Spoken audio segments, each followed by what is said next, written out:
はい、皆さん、こんばんは。今日もですね、また新型肺炎、コロナウイルスのお話ですね。速報が入ってますので、これのね、お話をまたしたいと思います。前回ですね、この新型肺炎に対して、アビガンというね、薬があるんですが、これがね、おそらく効くんじゃないかという話を私はしました。今ですね、ネットやなんかでは、ものすごいね、アビガンって、ものすごいこのワードがね、いっぱいこう出てきまして、で、ついにですね、今日ですね、厚労省が、インフルの治療薬であるアビガンね、これを、使用すると、こういうようなね、準備段階に入ったみたいです。でですね、もう一回ちょっとおさらいしとくんですが、このアビガンという薬はもともと抗インフルエンザ薬として使われたものなんですが、作用基準が全然違ってですね、このアビガンはですね、この一般名称がね、ファビピラビルっていう名前なんですが、これですね、富士フイルムの傘下にある富山化学という製薬会社が開発したインフルエンザ治療薬です。もともとはね。で、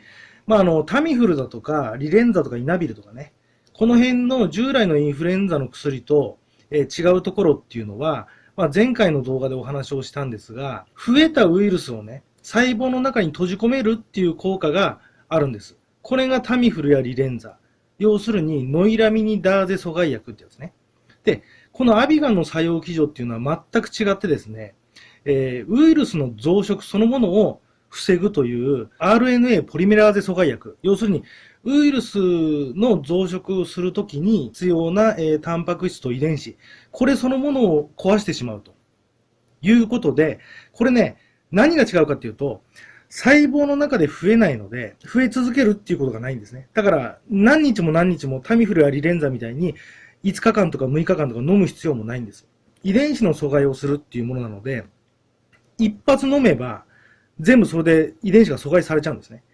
だからこの、1回飲んで OK っていうのが、去年かな。去年塩野義製薬から出た薬で、インフルエンザの新薬でゾフルーザってあったじゃないですか。で、このゾフルーザっていうのも、どちらかというと、アビガン寄りの効果があるんです。要するにその増殖を抑えるってやつね。このアビガンね、もう一ついいところある。今ね、その3次感染、4次感染でもって、どんどん増えてるんですけども、これで一つ懸念されているのが、要するにその突然変異して強毒性があるんじゃないかって、そういうふうに言われています。要するに変異して強毒性がついて、さらに感染力が強くなってるよと。そういうような話もあるんですが、実はこのアビガンは、ポリメラーゼ阻害薬っていうことで、要するにその遺伝子そのものを破壊して、増殖自体を抑えるんですね。っていうことは、複製を作らないということはですよ、変異もしないってことなんです。要するに複製ができないんだから。ね。だんだん複製してるうちに、要するにその人間の体の中もそうだけども、だいたい4回に1回ぐらいは細胞分裂で癌細胞ができるって言われる。製造工場やなんかで言うと、ガッチャンガッチャン機械を回してると、何個かに1個は要するにその不良品ができるじゃないですか。それと同じようなものなんです。だから結局人間の体の中っていうのも常にその細胞分裂するわけなんですけども、要するに4回に1回とかね、おかしい細胞とか癌細胞みたいのが体の中には作られてるって言われてるんですが、ただ、この癌細胞は NK 細胞ね、体の中にあるマクロファージだとか NK 細胞でもって、ちゃんとした健康な健常者の人間であれば、そういったものを全部その阻害して、そして尿や便と一緒に排出して出すと。癌の話になっちゃって申し訳ないんですが、これですね、要するにその、癌っていうのも昔はですね、一番最初に癌細胞が発見された頃っていうのは、要するにこのドイツのね、血液生理学者のウィルヒョーっていうのがいるんですよ。で、このウィルヒョーっていうやつが、癌無限増殖論っていうのを出したんです。要するに、癌細胞がひとたび体の中にできると、その体の中を全部蝕んでいってね、人間が最後死ぬまで増殖し続けるっていうね、癌無限増殖論っていう論文を出したんですが、それはもう今で言うと間違ってますね。体の中には NK 細胞というね、ナチュラルキラー細胞といって、唯一癌と戦ってくれる細胞があると。例えば抗がん剤だとか、ね、イペリット、マスタードガスね。マスタードガスの抗がん剤とか放射線とかそういったものを当てちゃうと、体の中の免疫組織が全部ダメになっちゃう。NK 細胞もやられちゃう。だから、がん患者の8割はがんで死んでないんですよ。がん患者っていうのは最後無菌室の中で、まあ、いろんな病気が襲いかかってね、大体肺に水が溜まって肺炎で死ぬでしょ。それと同じで、要するにね、免疫が全部なくなっちゃってる。で、まあ、ちょっと話戻るんですが、このアビガンね、遺伝子自体を阻害しちゃうんで、要するに突然変異しないってことね。突然変異しないので、これもいいことなんです。まあ、2014年に医薬品として認証されている薬ですね。で、副作用の懸念があるっていうことで、まあ他の薬がどうしても効かない場合に限って使用することができる、もしくは緊急事態の時に使いますって言ってるんだけども、もうそんなこと言ってられない今。いろいろ調べてみると、大してそんなね、副作用もない。妊婦にね、投与すると、奇形が出るっていうね、そういうような話はあるみたいですが、これはね、一番最初の頃から言われてるからあれなんだけども、最近の記事でね、要するにね、男性のその精子の数が少なくなるだとか、なんか最近ね、いろいろ変な記事が出てきてるんで、これはおそらくでっち上げの記事だと思います。まあタミフルだって結局そうでしょね、ちっちゃい子供とか飲んじゃうと結局精神錯乱して自傷行為に走ったり飛び降りたりするわけだから、薬なんて結局もともと薬って毒ですから、毒を持って毒を制すって言うでしょ。だからそれと同じで、薬っていうのはもともと毒なので、何かしらの副作用はあって叱るべきなんです。その中でも、この、要するに費用対効果というかな。うん。今回のこのコロナウイルスをやっつける、ね、効果がすごい期待されてて、なおかつ体に出てくる副作用っていうのはものすごく、優しいわけですよ。このアビガンっていう薬は。さすがね、これ日本が世界に誇る企業だと思いますよ。この富士フイルムの富山化学ね。中国の方でも、昨日、おとついかなの情報で、石膏改正薬業っていうね、薬品メーカーがあるんですけども、そことライセンス契約を結んで、そちらの、その中国の方でもアビガンを作れるみたいですね。で、その中国の方でももうアビガンをもう作ると。そういうことになってるみたいです。ということなんで、まあね、その中国がやってるのにね、この日本企業の会社で日本が今こういうことになってるのに日本のアビガンが使われないっていうのはどうしても、どう考えてもおかしいことなので、まあこれはちょっといいことなのかなと思います。まあということで、このアビガンに関しては、まあ前回も動画でお話ししたんですが、RNA 型ウイルスね。これの、ウイルスに対しては、大体同じ仕組みなんです。大体同じ仕組みの、ものなので、大体これは効くだろうと言われております。そしてですね、ちょっとまた新しい情報なんですが、今度は韓国の方ね、在韓米軍、ね、韓国に、駐留している米軍ですね。この米軍の基地が、自主的に今封鎖してるみたいですね。で、韓国軍の、兵士たち、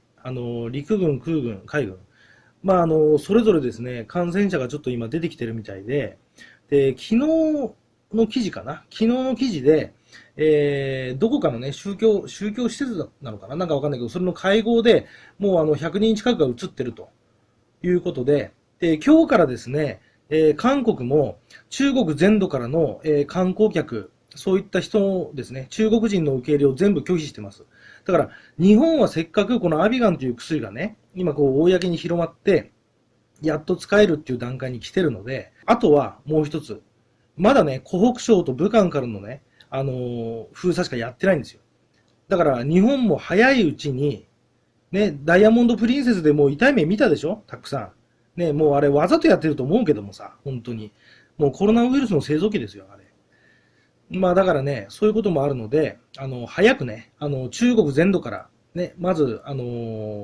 封鎖すると。っていうことをしないとダメだと思います。週明けの25日から使えるような状態でっていうことだったんですが、これ先ほどですね、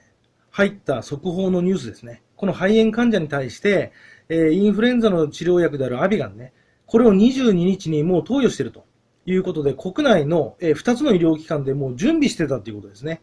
うん、もう分かってるじゃん、これ。まあこれね、もう皆さん、やっぱりいろんなね、ニュースよりもネットの方が早いので、まあガセもありますよ、中にはね。ガセネタもあるけども、まあこういうネットとかね、こういったものを見て、もうタイムリーにね、情報が入ってきてると思うので、皆さん知ってるかと思うんですが、やっぱりこのエイズ薬ね、エイズ薬でもって、タイでは治ったとか、あとエボラ薬を使って治ったとかっていうのは、コロナウイルスのアミノ酸で、要するに自然ではない、おかしな系列があると。で、これはもう人工的なものじゃないのかということでね。エイズだとかエボラ薬で、要するに治るっていうのが、そもそもおかしいでしょ。だからこれはね、もう間違いなく人工的な、人為的なものなんじゃないかなっていうことで、もう、確定していいと思いますよ。これででもアビガン聞いたら本当すごいですね。いつだったかな、情報ミヤネ屋ちょっと忘れた。タイトルわかんないけど、俺テレビ全然見ないから。あの、ミヤネ屋のテレビで、白木教授っていうこのアビガンをね、開発したその教授の先生なんですが、この方が一回そのテレビに出たらしいんですね。そして私だったらアビガン使いますみたいなことを言ったらしいんですが、それに対して、何一つ突っ込みをしなかったっていうね。要するになんかそっぽ向いてたような感じ。そのアビガンっていう薬に対して、どういう作用基準があって、どういう効果が期待できるのかっていうことを全然なんかそのね、テレビに出てるのに全然聞かなかったと。で、その後、さっぱりね、テレビに呼ばれないということで、まあこれはね、やっぱりその、国もね、なんだろうね、使いたくなかったのか隠したかったのかなんかよくわかんないけど、うん。ただ今回ね、もう中国の方で、この日本でね、要するに開発したアビガンという薬がもう実際使われちゃってるんで、ね、本家本元の日本が知りませんでしたっていうわけにいかないでしょ。だからね、やっぱりね、このね、ネットの力ってすごいと思いますよ。うん。まあ僕もね、このアビがいいんじゃないかと思って、前回の動画からね、この日本には特効薬があるんじゃないかっていうことでお話もしたんですが、私なんかよりも、もっとアビガンにね、対して詳しい方、その、YouTube の中ではね、あの、僕の先輩方というか、ね、まあ、勝手に先輩と言ってますけども、まあ、その人たちがもっともっと詳しいことをね、お話しされてますので、それをね、皆さんやっぱり見て、共感したんじゃないかなと。そしてその動画をね、広めていただいたと。いうことで、日本国中、あっちでもこっちでもアビガン、アビガン、アビガンって、騒いだもんだからもう隠しきれなくなったっていうことですね。だからね、こういうことがなければ、もしかしたら、未だにこのアビガンっていうね、日本国内でもかかって重症になっている方もいるんですけども、このアビガンという薬はね、なかなか使われなかったかもしれない。だからこの神奈川県の、市長さんかな市長さんか知事さんかわからないけども、この方がね、そのアビガンを使いたいというね、こういう意思をね、その厚労省に申し出たっていうこと、そしてこれを、ニュースに取り上げたっていうメディアね、これはね、今回賞賛に値しますね。ということで、アビガンがね、やっと日の目を見るんじゃないかということで、まあ、やっぱりね、こういうことでもって、日本はね、アジアのリーダーっていうことで、頑張っていかなくちゃいけないと思います。じゃあ、そういうことでした。ありがとうございます。